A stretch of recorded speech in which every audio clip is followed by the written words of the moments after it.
સુરતના ઈચ્છાપુર વિસ્તારમાં પર્યાવરણ સંરક્ષણ માટે એક અનોખી પહેલ હાથ ધરવામાં આવી છે.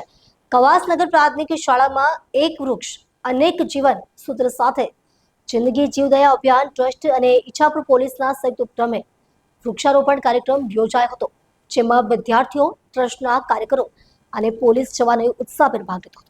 પર્યાવરણને બચાવવા અને ભાવિ પેઢીને પ્રકૃતિ સાથે જોડવાના ઉદ્દેશ્યથી કવાસનગર પ્રાથમિક શાળાના પ્રાંગણમાં વિશેષ વૃક્ષારોપણ કાર્યક્રમ યોજાયો હતો.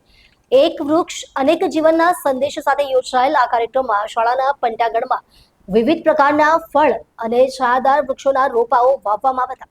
કાર્યક્રમમાં જિંદગી જીવદયા અભિયાન ટ્રસ્ટના સભ્યો અને ઈચ્છાપુર પોલીસના જવાનોએ ખભે ખભા મિલાવીને વૃક્ષારોપણ કર્યું હતું અને સાથે જ શાળાના વિદ્યાર્થીઓએ પણ ઉત્સાહપૂર્વક ભાગ લઈ પર્યાવરણની રક્ષા કરવાનો સંકલ્પ વ્યક્ત કર્યો હતો.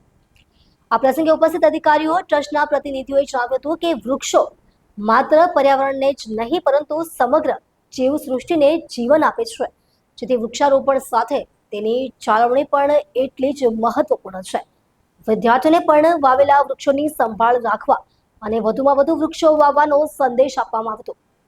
સમગ્ર કાર્યક્રમ દરમિયાન પર્યાવરણ પ્રત્યે જાગૃતિ અને પ્રકૃતિ પ્રત્યેની જવાબદારીનો અનોખો માહોલ